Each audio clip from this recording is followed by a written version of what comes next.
Investment risk అనేది market ఒడిదుడుకులకు లోబడి ఉంటుంది. ఇన్వెస్ట్ చేసే ముందు అందుకు సంబంధించిన వివరాలను క్షుణ్ణంగా తెలుసుకున్నాకే పెట్టుబడులు పెట్టండి. ఈ కార్యక్రమం నిపుణులు, అనుభవజ్ఞుల సూచనలు, సలహాల మేరకు మాత్రమే నడుస్తుంది. మీ పెట్టుబడులకు ఏబిఎన్ ఆంధ్రజ్యోతి ఎటువంటి బాధ్యత వహించదు.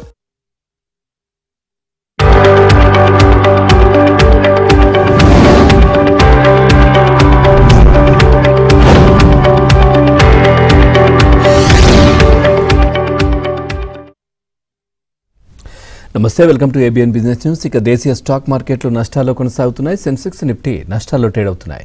Coal India, Larsen, UltraTech cement, Maruti Suzuki, Adani ports షేర్లు లాభాల్లో కొనసాగుతుండగా doctor Reddy's labs, Cipla, HDFC life, Bharti Airtel, Bajaj finance షేర్లు నష్టాల్లో ట్రేడ్ అవుతున్నాయి. ప్రజెంట్ మనం చూస్తే కనుక నిఫ్టీ 50 25,874 దగ్గర ఉంది. దాదాపుగా 178 పాయింట్ల నష్టంతో ఇటు బిఎస్సి సెన్సెక్స్ 84,425 దగ్గర కొనసాగుతోంది. 571 పాయింట్ల నష్టంతో ఉంది. ఇటు నిఫ్టీ 500 కూడా 127 పాయింట్ల నష్టంతో, బ్యాంక్ నిఫ్టీ 304 పాయింట్ల నష్టంతో ఉంది. నిఫ్టీ ఐటీ 224 పాయింట్ల నష్టంతో ఉంది. ఓవరాల్గా మార్కెట్ అయితే నష్టాల్లో కొనసాగుతూ ఉన్నాయి. అంటే ఆల్ టైమ్ హైకి దగ్గరలోకి వెళ్ళి మళ్ళీ నష్టాల్లోకి వెళ్ళినటువంటి పరిస్థితి అయితే కనిపించింది సెన్సెక్స్ సంబంధించి. ఓవరాల్గా మార్కెట్కి సంబంధించి మీకు ఏదైనా డౌట్ ఉంటే స్క్రీన్ పైన కనిపిస్తున్న నంబర్కి కాల్ చేయొచ్చు, లేదంటే కామెంట్ రూపంలో కూడా మీ డౌట్ను అక్కడ రాస్తే మనతో పాటు సీనియర్ బిజినెస్ అనలిస్ట్ శేషు గారు లైవ్లో సిద్ధంగా ఉన్నారు. వారిని అడిగి మీ సందేహాలు నివృత్తి చేసే ప్రయత్నం చేస్తాను. ముందుగా వారితో మాట్లాడదాం. సార్ నమస్కారం. నమస్తే అండి. సార్, ఈరోజు ఎక్కువగా ప్రాఫిట్ బుకింగ్సే కనిపిస్తూ ఉన్నాయి. సో ఏంటి సార్, అట్లాగే మార్కెట్లు కూడా మనం గత వారం మాట్లాడుకుంటున్నప్పుడుగా ఆల్ టైమ్ హైకి వెళ్ళే అవకాశాలు ఉన్నాయి అనుకున్నాం, మళ్ళీ వెనక్కి వెళ్తా ఉంది. ఏంటి సార్ కారణం ఏంటి? అవునండి, కొంచెం ఈరోజు ప్రాఫిట్ బుకింగ్ అనేది కనపడుతుంది మార్కెట్ లో ఓవరాల్ గా. అయితే లాస్ట్ ఫ్యూ డేస్ గా మార్కెట్స్ స్టడీగానే ఉన్నాయని చెప్పొచ్చు. దగ్గర ఆల్ టైమ్ హైస్ కి దగ్గరికి వచ్చి కొంచెం ప్రాఫిట్ బుకింగ్ అయితే చూస్తున్నాం. ఈ రోజు విషయానికి వస్తే ఈ రోజు బాగా అంటే నిఫ్టీ బాగా పడిందని చెప్పలేము కానీ, బట్ స్టాక్స్ మెజారిటీ స్టాక్స్ లో మిడ్ అండ్ స్మాల్ క్యాప్ లో బాగా సెల్లింగ్ అనేది చూస్తున్నాము. సో ఓవరాల్ గా అనుకోవడం అంటే భారీ కరెక్షన్ వైపు అయితే మార్కెట్ వెళ్ళకపోవచ్చు. మనం లాస్ట్ టైం కూడా అనుకున్నాము మన మార్కెట్స్ ముందుకు వెళ్ళడానికి అవకాశాలు ఎక్కువ ఉన్నాయి. దీనికి తోడు ఎఫ్ఐఎస్ దగ్గర నుంచి కొంచెం సెల్లింగ్ ఆగింది ఈ ముందు. సో ఓవరాల్ నేనైతే పాజిటివ్ గానే ఉన్నాను, గా చెప్తాను. మరీ ముఖ్యంగా గ్లోబల్ మన మార్కెట్స్ కొంతగా చాలా వీక్ ఉందండి కంపేర్ చేసుకుంటే గ్లోబల్ మార్కెట్స్ తో. అటు యూఎస్ మార్కెట్స్, జపాన్, జర్మనీ ఇవన్నీ కూడా ఈవెన్ అక్కడ ఎకానమీస్ అంత బాగా లేకపోయినా కూడా అవి ఇంకా ముందుకు వెళ్తున్నాయి. సో మన మార్కెట్స్ ఒకటే మాత్రమే కొంచెం వాటికన్నా వెనకాల పడి ఉంది. సో నేను కూడా న్యూ హైస్ త్వరలో నిఫ్టీ వెళ్ళి అక్కడి నుంచి కూడా కొంచెం ముందుకు వెళ్ళడానికి అవకాశాలు ఉన్నాయి. కాకపోతే ఏంటంటే ఇక్కడ ఎందుకు ఇండెక్స్ బాగా పెరగకపోతుందంటే ఇండెక్స్ కి చెందిన అంటే వెయిటేజ్ ఎక్కువ కంపెనీస్ అంతా ఇంత ముందు పర్ఫార్మ్ చేయలేకపోతున్నాయి అనమాట. అటు బ్యాంకింగ్ సెక్టర్ స్టాక్స్ కావచ్చు, ఐటీ, మరి ముఖ్యంగా ఐటీ ఎక్కువగా దెబ్బతీసింది. ఐటీకి కూడా వెయిటేజ్ ఎక్కువ ఉంది, మనకి బ్యాంక్స్ తర్వాత ఐటీకి ఉంది అనమాట. సో ఈ మధ్య కాలంలో లాస్ట్ 2-3 క్వార్టర్లుగా కంటిన్యూస్ గా ఐటీ కంపెనీస్ వీక్ రిజల్ట్స్ ఉన్నాయి. సో దాంతో ఐటీ ముందుకు తీసుకెళ్ళకపోతే నిఫ్టీని, బట్ ఏరియా కూడా నిఫ్టీ అయితే భారీగా దెబ్బతిపోవచ్చు. ఎక్కువగా స్టాక్ స్పెసిఫిక్ యాక్షన్ కొనసాగే అవకాశాలు ఉన్నాయి. రైట్ సార్, మీతో మాట్లాడడానికి కాలర్ కూడా ఉన్నారు సార్, శ్రీరామ్ గారు కొత్తగూడెం నుంచి. శ్రీరామ్ గారు నమస్కారం. గుడ్ ఆఫ్టర్నూన్ శేష గారు. అడిగాను మీరు మాట్లాడండి. సార్, ఈ ప్రీమియర్ ఎనర్జీ ఒకటన్ను వింటా ల్యాబ్స్ ఇప్పుడు తీసుకోవచ్చు sir position? Premier Energy present 1091 and వింటా ల్యాబ్స్. ఓకే ఓకే అండి. లాస్ట్ టైం కూడా మనం చెప్పాము. సో ప్రస్తుతానికైతే మీరు వింటా ల్యాబ్స్ తీసుకోవచ్చు అని ట్రై చేయండి. ఇది అట్ ద సేమ్ టైం జాగ్రత్తగా ఎగ్జిట్ తీసుకోవాలి. వింటా ల్యాబ్స్ లో ప్రాఫిట్ బుకింగ్ అనేది చాలా ఇంపార్టెంట్ అండి. వింటా ల్యాబ్స్ విషయానికి వస్తే ప్రస్తుతానికైతే తీసుకోండి. At the same time profit కూడా చేసుకోవడానికి ప్రయత్నం చేయండి. అంటే మీరు షార్ప్ ఎగ్జిట్ కావాలి, లేకపోతే స్టాక్ లో ఇరుక్కుపోయామంటే మళ్ళీ చెప్పలేమండి. పెరగచ్చు, పెరగదని కాదు చెప్పలేము. ఎప్పటికప్పుడు మీరు రిజల్ట్ చూసుకుంటూ దాని తగ్గట్టుగా నిర్ణయం తీసుకోవాల్సి ఉంటుంది. ఇక ప్రీమియం ఎనర్జీస్ గురించి అడిగారు. సో ఇది కానీ గమనిస్తే ప్రస్తుతానికి స్టడీగా ఉంది స్టాక్. రీసెంట్ నెంబర్స్ కూడా బాగున్నాయి. దీంట్లో మాత్రం మీరు మీరు యాడ్ చేసుకోండి. మీరు చెప్పిన 2 స్టాక్స్ కూడా ఓకే. ప్రీమియర్ ఎనర్జీస్ అనేది బాగుంది, కాకపోతే కరెక్షన్స్ లో కొనుక్కోండి. సార్ నాగేశ్వరరావు గారు ఉన్నారు హైదరాబాద్ నుంచి. నాగేశ్వరరావు గారు నమస్కారం. నమస్కారం అండి. మీ డౌట్ అడగండి సార్. శేషు గారు ఉన్నారు. సిమెన్స్ ఎనర్జీ ఇప్పుడున్న రేట్లు తీసుకోవచ్చా లేదా కొంతకాలం ఆగిందా తీసుకోవచ్చా లాంగ్ టర్మ్ కోసం అండి? సిమెన్స్ ఎనర్జీ సార్, చెప్పండి. సిమెన్స్ ఎనర్జీ ఇప్పుడు ఉన్నటువంటి పొజిషన్ లో తీసుకోవచ్చా లాంగ్ టర్మ్ కోసం? సిమెన్స్ ఎనర్జీ స్లోగా అక్యుమిలేట్ చేసుకోనండి. అంటే మనం టిప్స్ కొన్ని వాటికి వాడాలి, బట్ ఇది ఏంటంటే అంత భారీగా అయితే పడదు. కాబట్టి స్లోగా మీరు కొనుక్కోండి. ఒకవేళ మీరు కొన్న తర్వాత మరింత పడినా కూడా మీరు కంగారు పడాల్సిన అవసరం లేదు. కొంత యాడ్ చేసుకుంటూ పోండి. లాంగ్ టర్మ్ పెట్టుకోండి. సిమెన్స్ ఎనర్జీని కొనుక్కోవచ్చు, ప్రైసెస్ లో కొనుక్కోవచ్చు. Right sir. హైదరాబాద్ నుంచి లక్ష్మి గారు ఉన్నారు సార్ కాలర్. లక్ష్మి గారు నమస్కారం. నమస్కారం అండి. మీ డౌట్ నమస్కారం అండి. మేము మహేంద్ర అనే మహాబ్యాంక్ కొనుక్కోవచ్చా అండి? మహాబ్యాంక్ ఒకటిను హెచ్డిఎఫ్సి ఏఎంసి. హలో, వింటున్నారు మహాబ్యాంక్ 5,000 చిల్లరండి. 5,000 చిల్లర ఓకే, తెలుసా అండి. హెచ్డిఎఫ్సి అంటే రీసెంట్ గా మీకు తెలిసిందే సెబీ తీసుకునే కొంచెం ఈ అసెట్ మేనేజ్మెంట్ కంపెనీస్ లో కొంచెం ప్రాఫిట్ బుకింగ్ కొంచెం సెల్లింగ్ వచ్చింది. సో మీరు కరెక్షన్స్ లో కొనుక్కోండి, ప్రాబ్లం అయితే లేదు. ఒకటి అంటే ఇక్కడ నుంచి ఇంకా కొంచెం డిప్ వచ్చి 5,000 బిలో కూడా రావచ్చేమో, బట్ మీరు కొనుక్కొని హోల్డ్ చేయాలి స్టాక్ లాంగ్ టర్మ్ కి. ఇది కూడా ఏంటి అంటే మీరు పడుతున్న ప్రతి సందర్భంలో ఎక్కువ కొనుక్కోవడానికి ప్రయత్నం చేయండి. ఆ తర్వాత బ్యాంక్ ఆఫ్ మహారాష్ట్ర గురించి అడిగారు. సో దీనికన్నా మంచి బ్యాంక్స్ ఉన్నాయంటే పర్లేదు. ఇది కూడా కొంచెం ఏంటంటే రీసెంట్ నెంబర్స్ బాగానే ఉన్నాయి. అయితే నా ఉద్దేశం ప్రకారం దీనికన్నా మంచి బ్యాంకులు చాలా వాటిలో రావండి. ఇదైతే నేను ఏం చెప్తాను, దీనికన్నా ఏంటంటే లైక్ ఫెడరల్ బ్యాంక్ ఒకటి మీరు ట్రై చేయొచ్చు. దాంట్లో మీరు చిన్న బ్యాంక్ లో ఫెడరల్ బ్యాంక్ వైపు వెళ్ళచ్చు. Right sir. విజయవాడ నుంచి ఉన్నారు అంజనీ గారు. అంజనీ గారు నమస్కారం.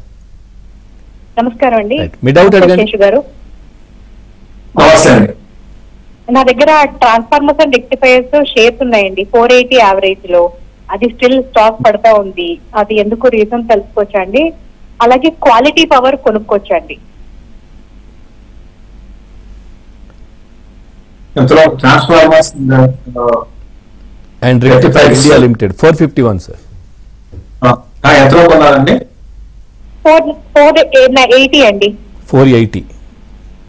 ఓకే ఓకే ఓకే అండి. ఓకే, ప్రస్తుతానికి అయితే ట్రాన్స్ఫార్మర్స్ అండ్ రెక్టిఫైర్స్ ఉంచండి. లాంగ్ టర్మ్ కి మీరు కంటిన్యూ చేసుకోండి. ఫర్దర్ గా మీరు యాడ్ చేసుకోవాలండి. ఉన్న పొజిషన్స్ మాత్రం మీరు కంటిన్యూ చేసుకోండి. లాంగ్ టర్మ్ ఉద్దేశం ఉంటే దీని మీద పాజిటివ్ గానే ఉన్నాను. కాకపోతే ఏంటి అంటే మీరు రిజల్ట్స్ కూడా ఎప్పటికప్పుడు మీరు చూసుకుంటూ ఉండండి. ఓవరాల్ ఒక ఇన్వెస్ట్మెంట్ పరంగా అయితే మీరు కంగారు పడాల్సిన అవసరం అయితే లేదు. ట్రాన్స్ఫార్మర్స్ అండ్ రెక్టిఫైర్స్ అయితే లాంగ్ టర్మ్ కి కంటిన్యూ చేసుకోవచ్చు. Right sir. శ్రీనివాస్ గారు ఉన్నారు కాలర్. శ్రీనివాస్ గారు నమస్కారం. నమస్కారం అండి. మీ డౌట్ అడగండి. శేషు గారు ఉన్నారు.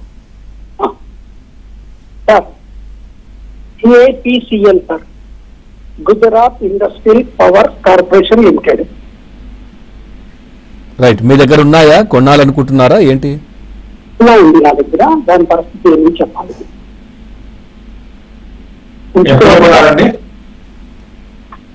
నేను అది వచ్చేసి మీకు 250 కొన్నానండి. ఓకే, మీ స్లోగా ఉంటాయండి. అద్భుతాలు జరిగిపోయి ముందుకు వెళ్ళిపోయే స్టార్ట్ కావు ఇవన్నీ కూడా.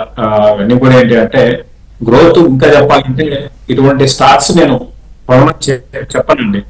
మీకు సింపుల్ గా చెప్పాలి అంటే ఇప్పుడు చూడండి, 2019 లో 1,400 crores రెవెన్యూస్ అయితే ఈ రోజు లేటెస్ట్ గా 1,256 కోట్లు. అంటే గ్రోత్ లేదండి. సో ఇది ఏంటి అంటే ఏదో డివిడెండ్ కొనొచ్చు అని కొంటుంటారు చాలా మంది. పిఎస్సి కంపెనీస్ లో అంటే కొన్ని మాత్రం మనం కొనుక్కోవడానికి, ఫర్ ఎగ్జాంపుల్ హిందుస్థాన్ ఏరోనాటిక్స్ ఉంది, ఇటువంటి కంపెనీస్, తర్వాత కొన్ని రైల్వే రిలేటెడ్ స్టాక్స్ కొనుక్కోవాలి. కానీ ఇవన్నీ కూడా ఏంటంటే పెద్ద పెరగడం మీరు అప్రిసియేషన్ వల్ల టైం వేస్ట్ అయిపోతున్నాను. కాబట్టి నేనైతే బెటర్ ఏంటంటే 205 అంటున్నారు కదా, నిజంగా 205కి వస్తే మీరు కళ్ళు మూసుకొని ఎగ్జిట్ అయిపోయి వేరే మంచి స్టాక్స్ బెటర్ అండి. రైట్ సార్, కొన్ని కామెంట్స్ కూడా ఉన్నాయి సార్. వినోద్ కుమార్ గారు అడుగుతున్నారు, ఐసిఐసిఐ బ్యాంక్ అట్లాగే net web technologies fresh buy చేయొచ్చా? ఐసిఐసిఐ బ్యాంక్ చేసుకోవచ్చండి. ఐసిఐసిఐ బ్యాంక్ ని ఏంటి అంటే అడగాల్సిన అవసరం కూడా లేదండి. ఎవరికి వాళ్ళు అంటే పరిస్థితిని బట్టి వాళ్ళ స్టాక్లు భారీ కరెక్షన్ వచ్చింది అనుకోండి, ఐసిఐసిఐ, హెచ్డిఎఫ్సి, కోటక్, ఈ మూడింటిలో ఎప్పుడైనా మంచి కరెక్షన్ వచ్చి ఏదైనా రీజన్ తో వచ్చినప్పుడు మీరు కొనుక్కోవచ్చు.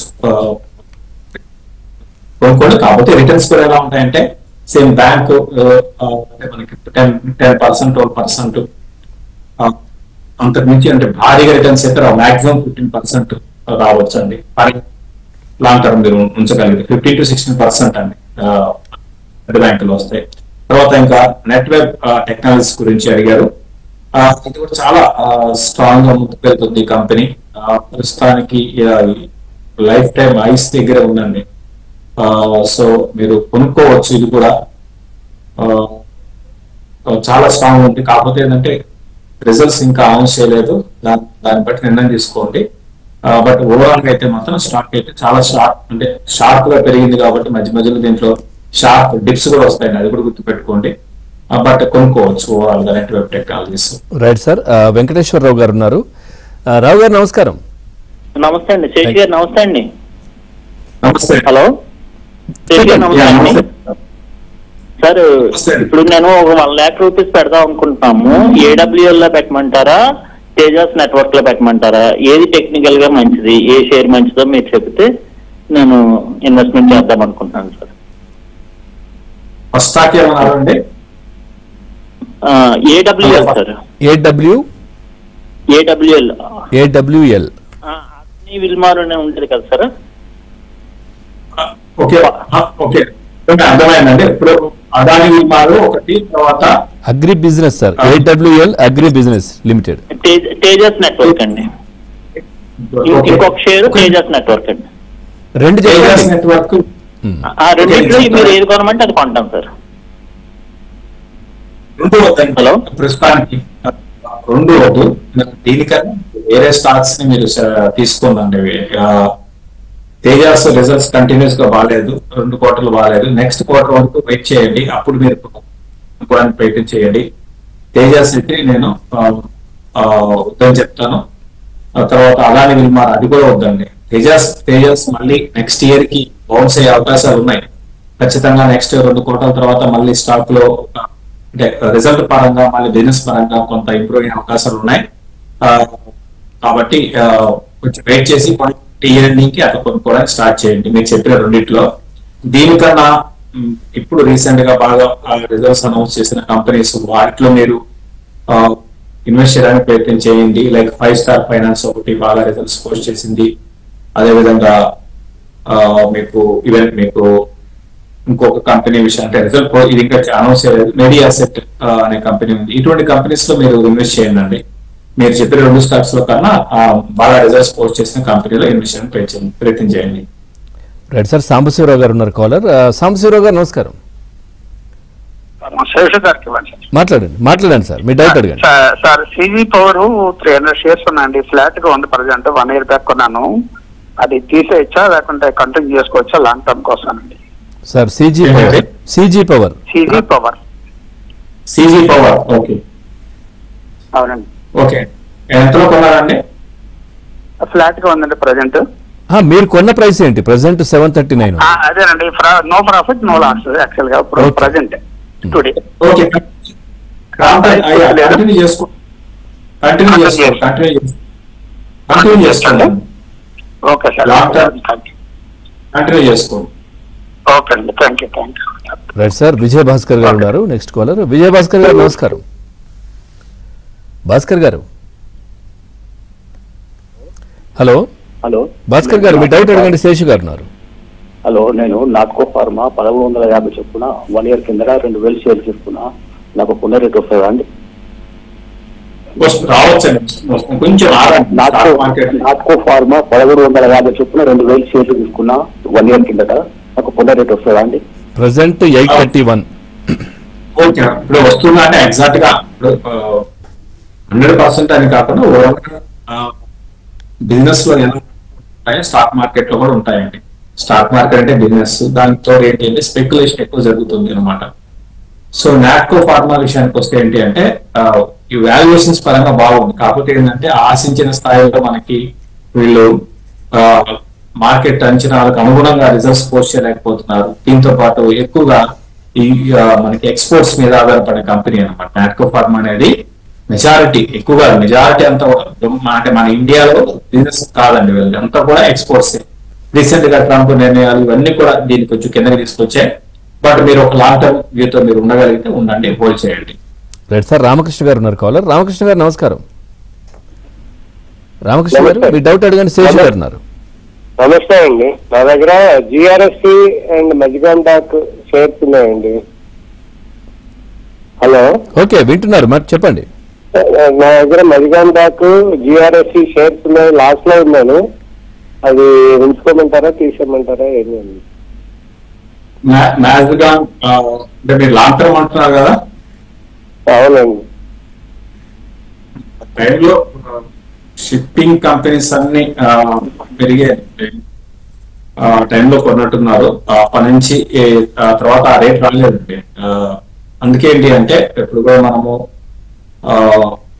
అంటే అందరూ కొంటున్నాము, అందరు కొంటున్నారు, అందరు దాని గురించి మాట్లాడుకున్నప్పుడు మనం జాగ్రత్త పడి ఎగ్జిట్ తీసుకోవాలి. రెండు కూడా గవర్నమెంట్ కి చెందిన కంపెనీస్ అంటే మీరు తీసుకున్నప్పుడు ప్రస్తుతానికి అయితే హోల్డ్ చేయండి. హోల్డ్ చేసి మ్యాక్సిమం మీరు హోల్డ్ చేయండి. At the same time numbers పరంగా కూడా బాగానే వచ్చాయి, హోల్డ్ చేయండి. మళ్ళీ నెక్స్ట్ ర్యాలీలో మళ్ళీ ఈసారి ప్రాఫిట్ బుక్ చేసుకుందండి. జిఆర్ఎఫ్సి వస్తే జిఆర్ఎఫ్సి కూడా ప్రాఫిట్ బుక్ చేసుకుని ప్రయత్నం చేయండి. ఈసారి మాన్సూన్ బాగుంది, అయితే అన్ని చోట్ల ఒకే విధంగా లేదు కానీ బట్ ఇవన్నీ గ్రోత్ రిలేటెడ్ అంటే గ్రోత్ బాగా స్టాక్స్ కాదండి. ఇవన్నీ కూడా ఏంటంటే పిఎస్సి కంపెనీస్ అట్లే ఉంటాయి. 5 ఏళ్ల క్రితం ఎలా ఉన్నాయి ఈ రోజు కూడా సేల్స్ అనే ఉంటాయి. వీటికన్నా మీరు మంచి బిజినెస్ లో ఇది చూడండి, ఇవి ఆలోచించండి. అందరూ ఇటువంటి కంపెనీస్ లో ఉండడం టైం వేస్ట్ అయిపోతుంది మీకు. జిఆర్ఎఫ్సి కావచ్చు, ఇంకోటి కావచ్చు, టైం వేస్ట్ అయిపోతుంది. వీటికన్నా మంచి బ్రహ్మాండమైన కంపెనీస్ కోరమంటారు, మనం గతంలో చెప్పాము 1000 బిలో ఉన్నది. అటువంటి మీరు ఫెర్టిలైజర్స్ ఉండాలనుకుంటే వాటిలో ఉండండి, కరెక్షన్స్ లో కొనుక్కోండి. రైట్ సార్, అరుణ గారు ఉన్నారు కాలర్. అరుణ గారు నమస్కారం. నమస్తే సార్, గుడ్ ఆఫ్టర్నూన్ శేషు గారు. గుడ్ ఆఫ్టర్నూన్, చెప్పండి. నేను 2 షేర్స్ తీసుకోవాలనుకుంటున్నానండి. అవి తీసుకుంటే ఏ ప్రైస్ లో తీసుకోవాలో కొంచెం చెప్పండి. అది Jio Finance and Quality Power. Jio Finance అయితే నేను వద్దని చెప్తాను, ఫస్ట్ పాయింట్. ఓకే, తర్వాత క్వాలిటీ పవర్ సార్ 992 ఉంది. Okay, Quality Power. So Quality Power electrical equipment పరంగా అయితే మీరు చాలా ఎక్స్పెన్సివ్ స్టాక్ అండి ఇది కూడా. దీనికి ఎంత వాల్యుయేషన్ కూడా కరెక్ట్ కాకపోవచ్చు. కాబట్టి ఈ రెండు కూడా ప్రస్తుతానికి అయితే క్వాలిటీ పవర్ అయితే ఓకేనండి. కాకపోతే ఇంత అంటే దీనికి ఇంత వాల్యూ పెట్టి కొనడం కరెక్ట్ అని నేను అనుకోను. స్టాక్ సెలెక్షన్ చాలా జాగ్రత్తగా చేసుకోవాలండి. కొంచెం రివర్స్ అయితే మళ్ళీ అంటే ముఖ్యంగా రీసెంట్ ఐపీఓస్ మనం చూస్తున్నాము. వచ్చిన కొన్ని రోజులు బాగుంటాయి, అంటే ఒక 2 నెలలు 3 నెలలు బాగా పెరిగితే ఆ తర్వాత ఇరుక్కుపోతారు అనమాట. ఇది రీసెంట్ గా వచ్చిన ఐపీఓ, అక్కడి నుంచి పెరుగుతూనే ఉంది. ఓకే, బిజినెస్ బాగుందంటే బాగుంది, పర్లేదు. కాకపోతే ఇంత ఎక్స్పెన్సివ్ అనమాట, ఇంత తక్కువ రెవెన్యూస్ కి ఇంత మార్కెట్ వాల్యూ ఇవ్వడం అనేది నాకు అంత సమంజసం అనిపించలేదు. దీనికన్నా వేరే స్టాక్ వైపు మీరు వెళ్ళడం బెటర్ అండి. రెండు కన్నా వేరే స్టాక్స్ ని మీరు ఎత్తుకోవడం బెటర్. రైట్ సార్, బెంగళూరు నుంచి నాగేశ్వరరావు గారు ఉన్నారు. నాగేశ్వరరావు గారు నమస్కారం, మీ డౌట్ అడగండి. నమస్తే సార్. నమస్కారం శేష్ గారు. నమస్తే అండి సార్. నా దగ్గర తేజస్ నెట్వర్క్ 607లో ఉన్నాయి సార్, లాస్ లో ఉంది 12% దాకా. అలాగే అనంతరాజ్ ఒకటి, అవాంటెల్ ఒకటి కూడా లాస్ లో ఉన్నాయి సార్. అవెంటల్ వచ్చి 204లో కొన్నాను సార్. అనంతరాజ్ వచ్చి 700 ఇంచుమించుగా 700 దగ్గర కొన్నాను సార్. ప్రజెంట్ 645. అవును సార్, నేను long term invest. Okay okay. Anantharaj ఎంతలో ఉన్నాయండి? 740 సార్. 700 అండి. 700. Okay okay okay. సో మీరు అవెంటెల్ ఒకటి అడిగారు. అవెంటెల్ లో మీరు ప్రాఫిట్ బుక్ చేసుకోవాలంటే అవెంటెల్ అంతా ఎలా షార్ప్ గా పెరిగింది, గతంలో బాగా పెరిగాయి. ఇవన్నీ ఏంటంటే గ్యారంటీడ్ అంటే సస్టైనబుల్ బిజినెస్ మోడల్ కాదండి. సేమ్ లాస్ట్ ఇయర్ ఎలా ఉంది ఇప్పుడు కూడా అలా ఉంటుందని లేదు. మీరు చూడండి రీసెంట్ నెంబర్స్, మీకు లాస్ట్ క్వార్టర్ లో 77 crores అయితే ఇప్పుడు 55 crores తగ్గిపోయింది అన్నమాట. అది జూన్ లో ఫ్లాట్ గా వచ్చాయి. కాబట్టి దాని ముందు బాగా పెరిగాయి. ఇవన్నీ కూడా ఏంటంటే డిఫెన్స్ రిలేటెడ్ స్టాక్స్ అన్ని కూడా ఏంటి అందులో బాగా ఇది కూడా పెరిగింది. ఇట్లా ఉన్నప్పుడు ఏంటంటే ప్రాఫిట్ బుక్ చేసుకోవాలి. ఇప్పుడు ర్యాలీస్ లో ఎగ్జిట్ కాదండి. అనంతరాజు మాత్రం మీరు హోల్డ్ చేయండి.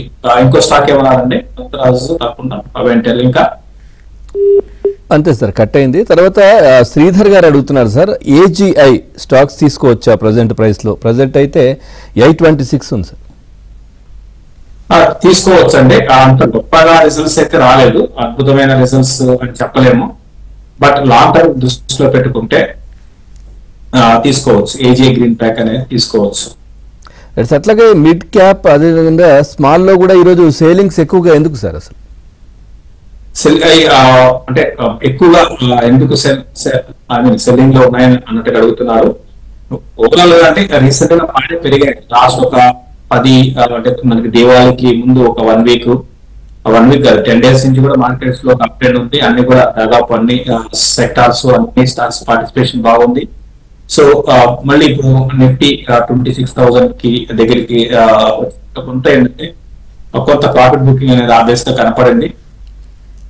దానిలో ఈ రోజు majority mid and small cap బాగా పడుతున్నాయి.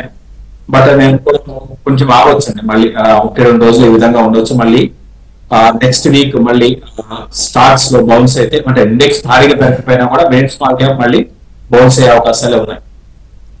సార్ శరత్ చంద్ర గారు అడుగుతున్నారు, సిఎంఎస్ ఇన్ఫో సిస్టమ్ అదేవిధంగా ఇండస్ ఇండ్ బ్యాంక్ యావరేజ్ చేసుకోవచ్చా? వద్దండి, ఇప్పుడు రెండు కూడా వీక్ స్టాక్స్ ఏనండి. రెండు కూడా వీక్ స్టాక్సే. మీరు యావరేజ్ చేసుకోవడము అనేది కరెక్ట్ కాదండి. ఇంకా ఎగ్జిట్ కావాలి. ఎన్ని బ్యాంకులు ఉండగా ఇండస్ ఇండ్ బ్యాంక్ లో మీరు కొన్నారు. అదేవిధంగా సిఎంసి కూడా చాలా బ్రహ్మాండమైన కంపెనీస్ ఉన్నాయి. సిఎంసి మీరు ఒకటి చాలా మంది ఏం చేస్తున్నారంటే అండి, ఇప్పుడు సిఎంసి అనేది క్యాష్ లాజిస్టిక్స్ అంటే మేము ఏటీఎం లో మనీ పెడతారు కదా, మా ఏటీఎం లోకి వెళ్తున్నామా అంతా డిజిటల్ ట్రాన్సాక్షన్ ఎక్కువైపోయింది. ఇటువంటివి ఏ బిజినెస్ లో ఏం మార్పులు వస్తున్నాయి ఇవి చూడాలండి. ఎవరో చెప్పారు కదా అని కొనమనేది కాదు. సో ఇప్పుడు ఎందుకంటే ఇప్పుడు చాలా మంది ఎలా స్టాక్స్ ని నిర్ణయించుకున్నారంటే బాగా పడిందని కొన్నాము. ఒకరైతే ఒకరు గవర్నమెంట్ కంపెనీస్ కొన్నాము, ఒకరు ఇంకొకటి ఎవరో చెప్పారని కొన్నాము. ఇట్లా చేస్తున్నారు. అట్లా కాకుండా ఏంటంటే మనం లాస్ లో ఉన్నా కూడా కొన్ని హోల్డ్ చేయొచ్చు. గతంలో నేను 5 స్టార్ చెప్పాము, అది బాగా పడింది అయినా సరే హోల్డ్ చేయమను. మళ్ళీ నెంబర్స్ చూస్తారు కదా, మళ్ళీ రాగానే స్టాక్ మళ్ళీ పెరిగిపోయింది. ఇటువంటి వాటిని యావరేజ్ చేసుకున్నప్పుడు 520కి వచ్చింది మొన్న ఈ మధ్య. అక్కడ కొనుక్కుంటే మళ్ళీ ఇప్పుడు అందరూ ప్రాఫిటే కదా. సో అట్లా అటువంటి కంపెనీస్ అటువంటి బిజినెస్ మీద నమ్మకం ఉంటే మనం చేసుకోవాలి. అంతేగాని అది తెలవనప్పుడు మనం కొన్ని లైక్ సెక్టార్స్ కొంచెం దూరంగా ఉంచాలి మనం. లైక్ ఫుట్వేర్ సెక్టర్ చెందిన స్టాక్స్ ఇట్లా ఇదంతా కూడా ఏంటంటే స్టడీ చేయాలండి. బట్ ఏదో కూడా మంచి స్టాక్స్ లో ఉన్నాయని పెట్టింది.